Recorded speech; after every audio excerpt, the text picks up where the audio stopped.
Hello friends, welcome to my channel study for you. So guys, जैसा कि आज जो आपका एसएससी एमटीएस का 22 अक्टूबर के सेकंड शिफ्ट का एग्ज़ाम हो गया है दोस्तों, जिसका जो है मैं आपको बिल्कुल 100% एक्यूरेट आंसर के साथ जो है इस वीडियो में बताऊँगा। तो देख लेते हैं कि किस प्रकार के जो है आज आपके 22 अक्टूबर के सेकंड शिफ्ट के एग्ज़ाम में जो है प्रश्न पूछे गए हैं। उससे पहले एक बात और दोस्तों, कि जिन्होंने भी अगर चैनल को सब्सक्राइब नहीं किया है तो एसएससी एमटीएस एग्ज़ाम से रिलेटेड पल पल की अपडेट के लिए जो है चैनल को सब्सक्राइब ज़रूर कर दीजिएगा। और बगल में ही आपको एक बेल आइकन यानी घंटे का निशान भी दिख रहा होगा, तो आप उसे भी जो है ज़रूर प्रेस कर दीजिएगा। तो चलिए वीडियो को स्टार्ट करते हैं। तो आपका पहला क्वेश्चन आया था कि विच acid is present in lemon और ऑरेंज, यानी नींबू और संतरे में जो है कौन सा अम्ल जो है ये आपका मौजूद होता है। तो देखिए, नींबू और संतरे में जो है ये आपका साइट्रिक एसिड जो है ये आपका मौजूद होता है, तो साइट्रिक एसिड आपका करेक्ट आंसर होगा। इसके अलावा बात कर ले नींबू के रस का, अगर पीएच वैल्यू आपसे एग्जाम में पूछा जाए तो देखिए नींबू के रस का जो पीएच वैल्यू होता है ना, ये आपका 2.3 होता है। और नींबू में आपका कौन सा विटामिन पाया जाता है, तो देखिए नींबू में जो आपका विटामिन सी जो है वो पाया जाता है। इसके अलावा साइट्रिक अम्ल का अगर आपसे रासायनिक सूत्र पूछा जाए तो देखिए साइट्रिक अम्ल का जो केमिकल फार्मूला होता है ना, ये आपका C6H8 और O7 होता है। तो ये फैक्ट भी आप ध्यान में रखिएगा। इसके अलावा कुछ प्राकृतिक रूप से पाए जाने वाले अगर अम्लों की मैं बात कर लूँ तो देखिए इमली में आपका जो है टार्ट्रिक अम्ल जो है वो पाया जाता है। इसके अलावा टमाटर, पालक, गोभी, इन सभी में जो है आपका ऑक्जेलिक अम्ल जो है वो पाया जाता है। इसके अलावा दूध, मांस और बियर जैसे खाद्य पदार्थों में जो है ये आपका लैक्टिक अम्ल जो वो पाया जाता है। नींबू, संतरा और कई खट्टे फलों में जो है ये आपका सिट्रिक अम्ल जो वो पाया जाता है। सेब में जो आपका ये मैलिक अम्ल जो वो पाया जाता है। और मधुमक्खी और लाल चींटियों के डंक में जो है ये आपका फॉर्मिक अम्ल जो वो पाया जाता है। तो ये सारे फैक्ट जो आपको ध्यान में रखना है। नेक्स्ट आपका यहाँ पर आता है कि which place does Anita Desai mention in her book in custody, यानी अनीता देसाई अपनी किताब इन कस्टडी उपन्यास में जो है किस जगह का जो वो जिक्र करती है। तो देखिए, मैं आपको बता दूं कि ये जो आपका इन कस्टडी जो पुस्तक है ना, यानी उपन्यास है, ये आपका अनीता देसाई के द्वारा लिखा गया था। और इसमें अनीता देसाई ने जो है भारत के दिल्ली और मीरपुर शहर पर जो है ये आपका आधारित जो है यानी वर्णन जो है इस पर किया गया है। तो ऑप्शन में आपका मीरपुर दिया गया था, तो मीरपुर आपका करेक्ट आंसर होगा।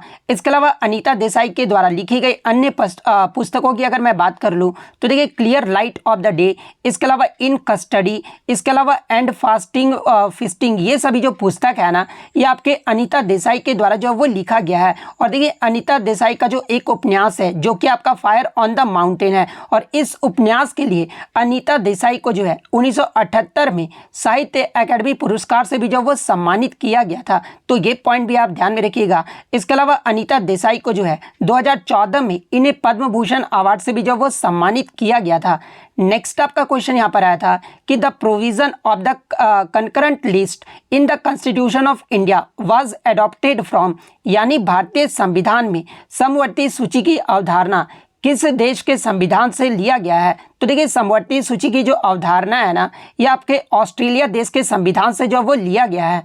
तो ऑस्ट्रेलिया आपका यहाँ पे करेक्ट आंसर होगा। इसके अलावा संविधान में आपके विदेश के से कौन कौन से स्रोत लिए गए हैं, तो देखिए ब्रिटेन देश की अगर मैं सबसे पहले बात कर लूँ तो देखिए संसदीय प्रणाली, एकल नागरिकता, विधि का शासन, प्रधानमंत्री का पद, इसके अलावा विधि निर्माण प्रक्रिया और लोकसभा अध्यक्ष, ये सभी जो स्रोत है ना, ये आपके ब्रिटेन देश के संविधान से लिए गए हैं। वहीं अगर मैं फ्रांस देश की बात कर लूँ तो इसमें आपका गणतंत्र व्यवस्था, स्वतंत्रता, समानता और बंधुत्व के सिद्धांत, ये जो आपके फ्रांस देश से जो वो लिए गए हैं। आयरलैंड से जो आपका DPSP यानी राज्य के नीति निर्देशक तत्व, इसके अलावा राष्ट्रपति के निर्वाचन की रीति, ये जो आपका आयरलैंड देश के संविधान से लिया गया है। अमेरिका के संविधान से जो आपका लिखित संविधान, मौलिक अधिकार, सर्वोच्च न्यायालय, प्रस्तावना, संविधान की सर्वोच्चता, स्वतंत्र न्यायपालिका, राष्ट्रपति पर महाभियोग की प्रक्रिया, ये जो आपका अमेरिका देश के संविधान से जो वो लिया गया है। कनाडा से जो आपका संघीय प्रणाली, गवर्नर के पद और अवशिष्ट शक्तियों के पास होना, ये जो आपका कनाडा देश के संविधान से लिया गया है। इसके अलावा अगर रूस की बात कर ले तो यहाँ से आपका फंडामेंटल ड्यूटीज यानी मौलिक कर्तव्य का जो प्रावधान है ना, ये आपका रूस देश के संविधान से लिया गया है। जर्मनी की बात कर ले तो यहाँ से आपका आपका आपातकाल का उपबंध जो वो लिया गया है। ऑस्ट्रेलिया में आपका प्रस्तावना की भाषा और समवर्ती सूची का जो प्रावधान है यह आपका ऑस्ट्रेलिया देश के संविधान से लिया गया है। जापान की बात कर ले तो यहाँ से आपका विधि द्वारा स्थापित प्रक्रिया का जो प्रावधान है यह आपका जापान देश से लिया गया है। संविधान संशोधन की प्रक्रिया अगर पूछा जाए तो ये आपका दक्षिण अफ्रीका देश से जो वो लिया गया है, क्योंकि यहाँ से प्रीवियस शिफ्टों में जो है आपके लगातार प्रश्न जो है वो बन रहे हैं। नेक्स्ट क्वेश्चन आपका यहाँ पर आता है कि किस अनुच्छेद के तहत एक राज्यपाल एक से अधिक राज्यों के पद भार जो है वो ग्रहण कर सकते हैं। तो देखिए अनुच्छेद 153 के तहत आपका जो एक राज्यपाल होता है ना वो एक से अधिक राज्यों के पद पर जो है वो ग्रहण कर सकते हैं। तो अनुच्छेद 153 आपका करेक्ट आंसर होगा। और अनुच्छेद 153 ये जो आपका किससे संबंधित है तो ये आपके राज्यों के राज्यपाल यानी प्रत्येक राज्य के लिए एक राज्यपाल होगा। ये जो आपका अनुच्छेद 153 में जो वो कहा गया है तो ये पॉइंट भी आप ध्यान में रखिएगा। इसके अलावा अगर अनुच्छेद 154 की बात कर ले तो इसमें आपके राज्य की कार्यपालिका जो शक्ति होगा ना ये राज्यपाल में निहित होगा। ये जो आपका अनुच्छेद 154 में कहा गया है। अनुच्छेद 155 की बात कर ले तो इसमें आपका राज्यपाल की नियुक्ति के बारे में वर्णन जो है वो किया गया है। तो ये सारे फैक्ट जो आपको ध्यान में रखना है। नेक्स्ट आपका यहाँ पर आता है कि गुआ और नुआ मंडी लॉ अयस्क के जो खनन है ना ये आपके लॉ अयस्क के खनन के लिए प्रसिद्ध है और ये जो आपके किस राज्य में स्थित है। तो देखिए गुआ और नुआ मुंडी लॉ अयस्क की बात कर ले तो ये जो आपके झारखंड राज्य के जो है पश्चिमी सिंहभूम जिले में स्थित है। तो झारखंड ऑप्शन में दिया गया था तो झारखंड आपका यहाँ पे करेक्ट आंसर होगा। इसके अलावा अगर अन्य लॉ अयस्क खदान की अगर मैं बात कर लूँ तो देखिए रावाघाट खदान ये जो है किस राज्य में स्थित है तो ये आपका छत्तीसगढ़ राज्य में स्थित है। गुरु महिसानी के बारे में पूछा जाए तो देखिए ये जो आपका गुरु महिसानी है ना ये आपका उड़ीसा राज्य में स्थित है। कुदेरमुख के बारे में पूछा जाता है तो देखिए कुदेरमुख लॉ अयस्क का जो खदान है ना ये आपका कर्नाटक राज्य में स्थित है। तो ये सारे फैक्ट जो आप ध्यान में रखिएगा। नेक्स्ट आपका क्वेश्चन यहाँ पर आया था कि flatworms have specialised cells called which help in excretion यानी फ्लैटवर्म जो है कौन सी कोशिकाएं जो है ये आपका उत्सर्जन में जो वो मदद करती है। तो देखिए फ्लैटवर्म में उत्सर्जन में जो आपका मदद है ना ये आपका ज्वालक कोशिकाएं या फिर फ्लेम सेल्स जो है ये मदद करती है। तो ऑप्शन में जो आपका फ्लेम सेल्स जो वो दिया गया था तो फ्लेम सेल्स आपका यहाँ पे करेक्ट आंसर होगा। नेक्स्ट क्वेश्चन आपका यहाँ पर आता है कि कोलकाता ने संतोष ट्रॉफी कितनी बार जीता है। और यहाँ पर जो आपका क्वेश्चन में 2022-23 जो है वो मेंशन था, मैं आपको पहले ही बता दूं। तो देखिए कोलकाता ने अब तक संतोष ट्रॉफी का जो खिताब है ना ये 32 बार जो वो जीता है, जो कि सबसे बार जो ये जीता गया है। तो 32 बार आपका करेक्ट आंसर होगा। इसके अलावा मैं आपको बता दूं कि पश्चिम बंगाल अगर पूछा है कि कोलकाता संतोष ट्रॉफी का कितने बार आपका उप विजेता रहा है तो ये आपका 14 बार जो है वो आपका उप विजेता भी रहा है। तो ये पॉइंट भी आप ध्यान में रखिएगा।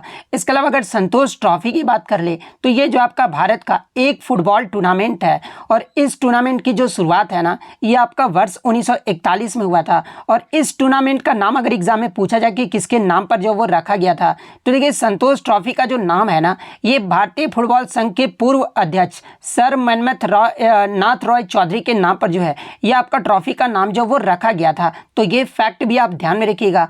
इसके अलावा बात कर ले 2022-23 का इसका जो विजेता टीम है ये कौन रहा था तो देखिए इसका जो विजेता ये आपका कर्नाटक राज्य रहा था और उप विजेता जो है ये आपका मेघालय राज्य रहा था। तो ये पॉइंट भी आप ध्यान में रखिएगा।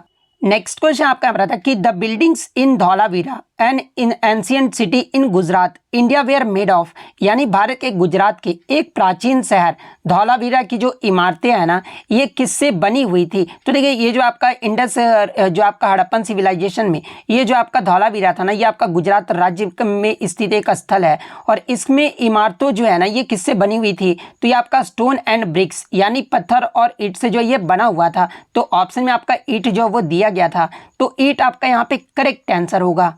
नेक्स्ट आपका यहाँ पर आता है कि प्रसिद्ध रॉक कट शिव मंदिर 9वीं शताब्दी में राष्ट्रकूट राजा कृष्ण प्रथम के द्वारा जो वो बनवाया गया था और ये जो मंदिर है ना ये कहाँ पर स्थित है। तो देखिए इस मंदिर की बात कर ले यानी रॉक कट शिव मंदिर की बात कर ले तो ये जो आपका महाराष्ट्र के औरंगाबाद जिले में स्थित एलोरा की गुफाएं में जो है ये आपका स्थित है। तो एलोरा की गुफाएं ऑप्शन में दिया गया था तो एलोरा की गुफाएं आपका करेक्ट आंसर होगा। इसके अलावा मैं आपको बता दूं कि कैलाश मंदिर का अगर पूछा जाए कि एग्जाम में किसके द्वारा बनवाया गया था तो ये आपका राष्ट्रकूट वंश के राजा कृष्ण प्रथम के द्वारा जो है इस मंदिर का निर्माण जो वो करवाया गया था। नेक्स्ट आपका यहाँ पर क्वेश्चन आया था कि भाद्रवी पूनम का जो मेला है ना, ये किस राज्य में स्थित अंबाजी मंदिर में जो ये आपका लगता है। तो देखिए भाद्रवी पूनम का जो मेला है ना, ये गुजरात के बनासकांठा जिले में जो है स्थित अंबाजी मंदिर में जो ये आपका लगता है। तो गुजरात आपका यहाँ पे करेक्ट आंसर होगा। नेक्स्ट आपका यहाँ पर आता है कि भूदान आंदोलन की जो शुरुआत है ये किसने की थी। तो देखिए अप्रैल 1951 में विनोबा भावे के द्वारा जो है तेलंगाना के पोचमपल्ली से जो है ये आपका भूदान आंदोलन की शुरुआत जो वो किया गया था। तो विनोबा भावे आपका करेक्ट आंसर होगा। और ये जो आपके विनोबा भावे थे ना, ये महात्मा गांधी के जो वो शिष्य थे और भूदान आंदोलन को ही जो है ये आपका रक्तहीन क्रांति के नाम से भी जो वो जाना जाता है। तो ये पॉइंट भी आप ध्यान में रखिएगा। नेक्स्ट आपका यहाँ पर आता है कि भारत जो अपना पहला T20 विश्व कप है ना, ये किस वर्ष में जीता था। तो देखिए भारत जो अपना पहला T20 विश्व कप है ये आपका 2007 में जो वो जीता था। और पहला ही जो आपका T20 विश्व कप का जो पहला संस्करण ही हुआ था ये आपका 2007 में हुआ था, जो कि आपका दक्षिण अफ्रीका में जो है इसका आयोजन जो वो किया गया था। और इसमें फाइनल मैच में भारत ने जो है ये पाकिस्तान को जो वो हरा दिया था। तो भारत आपका यहाँ पे वर्ष पूछा गया था, तो 2007 आपका यहाँ पे करेक्ट आंसर होगा। इसके अलावा एग्जाम में अगर पूछा जाए कि 2007 का जो फाइनल मैच है ये किस स्टेडियम में खेला गया था, तो ये आपके जोहान्सबर्ग के जो है वांडरर्स स्टेडियम में जो ये आपका मैच जो वो खेला गया था। तो ये फैक्ट भी आप ध्यान में रखिएगा। इसके अलावा बात कर ले भारत जो है अब तक कितने T20 विश्व कप जो वो जीत चुका है। तो भारत जो अब तक 2 बार T20 विश्व कप जो वो जीता है। एक तो आपका 2007 में जीता गया था, दूसरा जो आपका 2024 में जो अभी रिसेंटली हुआ है, इसमें भारत ने जो है दक्षिण अफ्रीका को हराकर जो है इसका जो वो विजेता बना है। नेक्स्ट आपका यहाँ पर क्वेश्चन आया था कि उस्ताद बिस्मिल्लाह खान युवा पुरस्कार, इसकी जो शुरुआत है ना ये किस वर्ष में किया गया था। तो देखिए उस्ताद बिस्मिल्लाह खान युवा पुरस्कार की जो शुरुआत है ना ये आपका वर्ष 2006 में हुआ था। तो 2006 आपका करेक्ट आंसर होगा।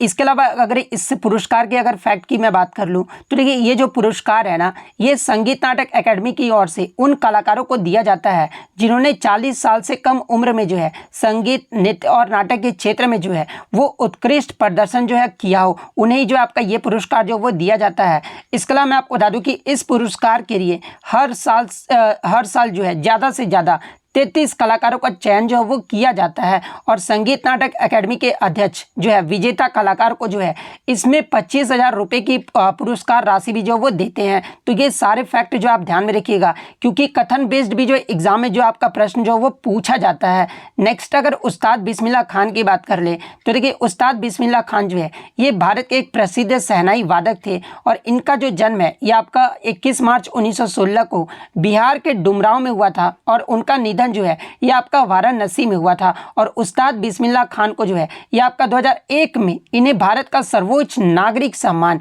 भारत रत्न से भी जो वो सम्मानित किया गया था। तो ये सारे फैक्ट जो आपको ध्यान में रखना है।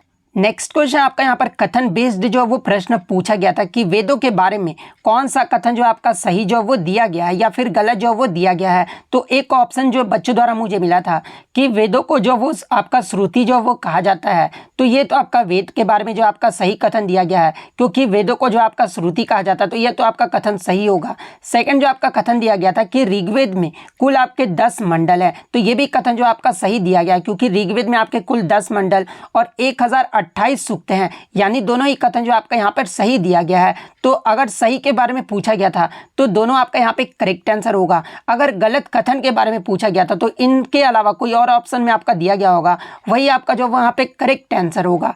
नेक्स्ट क्वेश्चन आपका बता था कि इनमें से किस शास्त्रीय नृत्य में चेहरे को जो है नृत्य के मुताबिक इशारे जो है वो किए जाते हैं।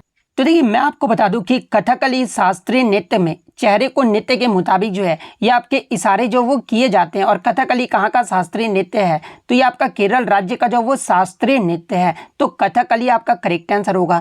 इसके अलावा मैं आपको बता दूं कि कथकली में नर्तक जो है चेहरे पर मुखौटा लगाते हैं और रंग बिरंगा मेकअप भी जो वो करते हैं। इसके अलावा एग्जाम में यहाँ से एक प्रश्न पूछा जाता है कि कथकली में चेहरे पर जो रंग होता है ना ये किसको दर्शाता है। तो देखिए कथकली में चेहरे पर जो लगा रंग है ना ये पात्र के चरित्र को जो जो वो दर्शाता है। जैसे अगर हरा रंग का अगर मेकअप कोई किया हुआ हो तो ये जो आपका योद्धा या फिर वीर चरित्र को जो वो दर्शाता है। वहीं लाल रंग का अगर मेकअप कोई किया हो कथकली में तो ये आपका दुष्ट चरित्रों को जो वो दर्शाता है। तो ये पॉइंट भी आप ध्यान में रखिएगा।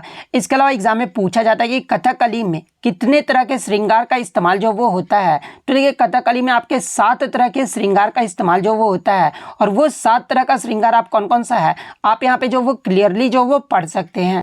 नेक्स्ट आपका यहाँ पर आता है कि 1992-93 में SHG यानी self help group bank linkage कार्यक्रम जो है ये किस संस्था के द्वारा जो वो शुरू किया गया था। तो देखिए मैं आपको बता दूं कि ग्रामीण क्षेत्रों में आपके स्वयं सहायता समूहों को वित्तीय सहायता प्रदान करने के लिए जो है 1992-93 में नाबार्ड द्वारा जो है ये आपका SHG बैंक लिंकेज प्रोग्राम जो वो शुरू किया गया था। तो नाबार्ड आपका यहाँ पे करेक्ट आंसर होगा। नाबार्ड का अगर एग्जाम में फुल फॉर्म आपसे पूछा जाए तो देखिए इसका जो फुल फॉर्म होता है ना ये आपका national bank for agriculture and rural development होता है। यानी अगर हिंदी में बात करें तो राष्ट्रीय कृषि और ग्रामीण विकास बैंक जो है ये आपका नाबार्ड का फुल फॉर्म होता है। तो ये फैक्ट भी आप ध्यान में रखिएगा। नेक्स्ट आपका यहाँ पर आता है कि what was the rank of Sri Lanka in the global hunger index in 2023 यानी 2022-23 में ग्लोबल हंगर इंडेक्स में श्रीलंका का रैंक जो वो पूछा गया था। तो देखिए 2022-23 में जो आपका ग्लोबल हंगर इंडेक्स जो वो जारी किया गया था जिसमें श्रीलंका का जो रैंक रहा था ना ये आपका 60वें पायदान पे जो वो रहा था। तो 60वां रैंक आपका करेक्ट आंसर होगा। वहीं अगर भारत के रैंक की बात कर ले तो देखिए भारत जो है 125 देशों में 111वें पायदान पर रहा था। वहीं अगर भारत के पड़ोसी देश की स्थिति अगर जान ले तो देखिए पाकिस्तान जो है ये आपका 102वें स्थान पर रहा था, बांग्लादेश जो है ये आपका 81वें स्थान पर रहा था, और नेपाल जो है आपका 69 पोजीशन पर रहा था। तो ये फैक्ट भी आप ध्यान में रखिएगा। तो ये तो हो गया आपका 2023 के बारे में। अगर 2024 के बारे में पूछा जाए जो कि आपका हालिया में ही जारी किया गया था तो इसमें आपका भारत का जो स्थान है ना ये आपका 105वां स्थान जो वो मिला है। वहीं अगर श्रीलंका का स्थान आपसे पूछा जाए तो ये आपका 56वां स्थान मिला है। तो ये फैक्ट भी आपको ध्यान में रखना है।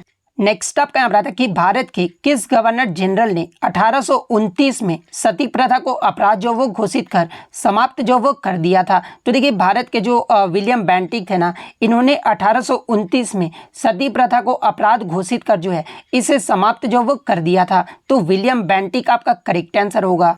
नेक्स्ट आपका यहाँ पर आता है कि which city of Jharkhand is known as a steel city of India यानी झारखंड के किस शहर को जो है भारत के इस्पात शहर के रूप में जो वो जाना जाता है। तो देखिए झारखंड का जो ये आपका जमशेदपुर शहर है ना इसे भारत के इस्पात शहर के रूप में जो वो जाना जाता है यानी स्टील सिटी के रूप में जो वो जाना जाता है। तो जमशेदपुर शहर आपका करेक्ट आंसर होगा।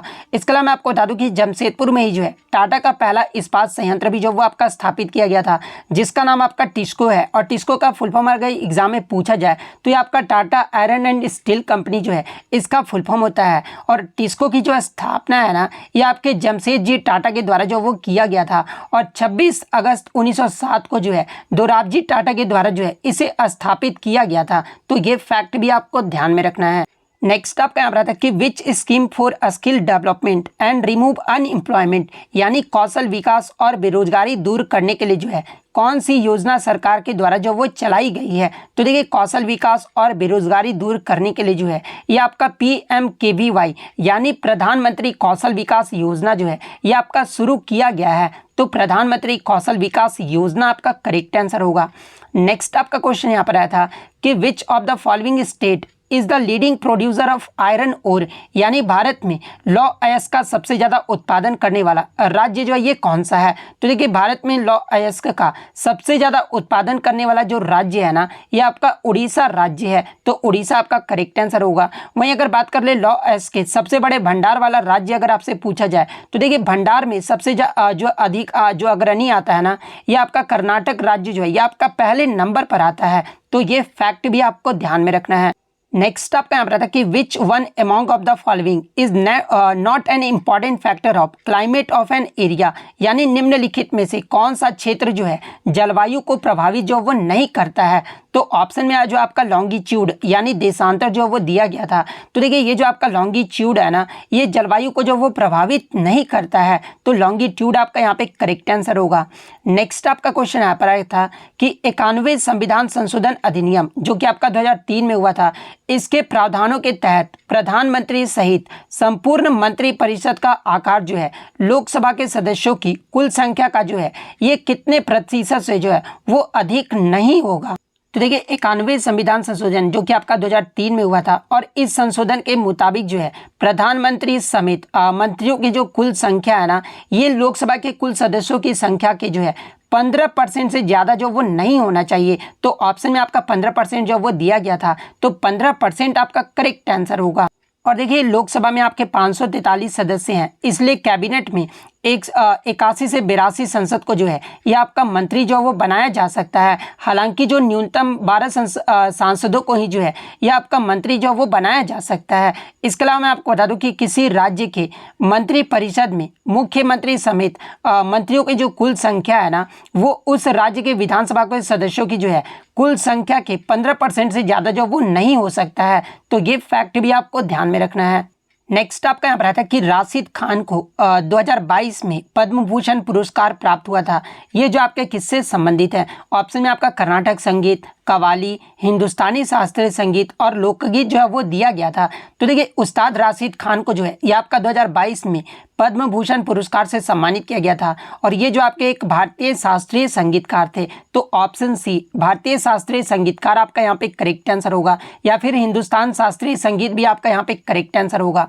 इसके अलावा अगर राशिद खान की बात कर ले यानी किस घराने से संबंधित है, तो ये आपके रामपुर सहसावन घराने के संस्थापक इनायत हुसैन खान के जो है ये आपके परपोते थे। यानी अगर एग्जाम में पूछा जाए कि रामपुर सहसावन घराने के संस्थापक कौन थे, तो ये आपके इनायत हुसैन खान थे। और राशिद खान का भी जो संबंध है ना ये आपके रामपुर सहसावन घराने से था। तो ये फैक्ट भी आप ध्यान में रखिएगा। इसके अलावा मैं आपको बता दूं कि उस्ताद राशिद खान को जो है ये आपका 2006 में इन्हें पद्मश्री और संगीत नाटक अकेडमी पुरस्कार से भी जो वो सम्मानित किया गया था। इसके अलावा ये जो आपका बंगा भूषण जो पुरस्कार है ना ये आपका वेस्ट बंगाल राज्य के द्वारा दिया जाता है और इन्हें इस पुरस्कार से जो है ये आपका 2012 में जो वो सम्मानित किया गया था। तो ये फैक्ट भी आपको ध्यान में रखना है। नेक्स्ट क्वेश्चन आपका बता था कि 21 November 2023 by becoming the first women to assume the role of commanding officer at arm forces transfusion centre Delhi cantt, यानी 21 नवंबर 2023 को सशस्त्र बल रक्त संचार केंद्र दिल्ली कैंट की पहली महिला कमांडिंग ऑफिसर बनकर जो है ये किसने जो वो इतिहास रच दिया है? तो देखिए मैं आपको बता दूं कि सशस्त्र बल रक्त संचार केंद्र दिल्ली कैंट की पहली महिला कमांडिंग ऑफिसर जो है ये कौन बनी है? तो ये आपका कर्नल सुनीता बीएस जो वो बनकर जो है ये इतिहास जो वो रच दी है। तो कर्नल सुनीता बीएस आपका यहाँ पे करेक्ट आंसर होगा। नेक्स्ट अगर हम लोग इंग्लिश की बात कर ले तो इंग्लिश में आपका जो है 3 इडियम्स आज पूछा गया था। एक तो आपका फिश आउट ऑफ वाटर का जो है आपका इडियम जो वो पूछा गया था। सेकंड आपका आउट ऑफ स्पिरिट का जो है आपका इडियम पूछा गया था। तो देखिए आउट ऑफ स्पिरिट का जो आपका इडियम होगा ये आपका ग्लूमी हो जाएगा। तो ग्लूमी आपका यहाँ पे करेक्ट आंसर होगा। इसके अलावा बुल इन चाइना शॉप का जो है आपका इडियम जो वो पूछा गया था। इसके अलावा अगर सिनोनिम की बात कर ले तो देखिए सिनोनिम में जो है आपका इल्यूमिनेट का जो आपका सिनोनिम जो वो पूछा गया था। बोम्बास्टिक का भी जो आपका सिनोनिम जो वो पूछा गया था। और ये वाला थोड़ा सा बच्चे जो ये कंफर्म नहीं थे इसलिए मैं ये आपको नहीं बता रहा हूँ, चायोटिक या फिर कुछ और भी आपका पूछा गया था। इसके अलावा अगर एंटोनीम की बात कर ले तो देखिए कैप्टिविटी का जो है एंटोनीम आपसे पूछा गया था। इसके अलावा अगर अन्य फीलर की बात कर ले तो इसमें जो आपका फीलर से by next Friday he will be, उसके बाद fill in the blanks this project. तो देखिए इसका जो आंसर होगा ना वो आपका कंप्लीटिंग होगा। तो कंप्लीटिंग आपका यहाँ पे करेक्ट आंसर होगा। इसके बाद she treats junior fill in the blanks contempt, तो यहाँ पर आपका विथ जो वो करेक्ट आंसर होगा। नेक्स्ट अगर हम लोग एक और बात कर ले तो देखिए मिस स्पेल्ट एरर की अगर मैं पहले बात कर लूँ तो इसमें आपका दे वाज, उसके बाद दूसरा में था student were asked to turn up their project by Friday. तो देखिए यहाँ पर टर्न अप नहीं होगा, टर्न इन होगा। तो यहाँ पर जो आपका टर्न इन आपका करेक्ट आंसर होगा। इसके अलावा अगर स्पेलिंग एरर की बात कर ले तो देखिए अपॉर्चुनिटी और मिस्चेवियस का जो है आपका स्पेलिंग एरर जो वो पूछा गया था। तो इतने प्रश्न जो है आज मुझे बच्चों के द्वारा मिले हैं जो कि आपके 100% रियल और ऑथेंटिक है। तो अगर वीडियो अच्छी लगी हो तो वीडियो को जो है लाइक ज़रूर कर दीजिएगा और इसी तरह रियल एनालिसिस पाने के लिए जो है चैनल को सब्सक्राइब ज़रूर कर दीजिएगा। तो मिलते हैं नेक्स्ट वीडियो में, तब तक thank you, all the best.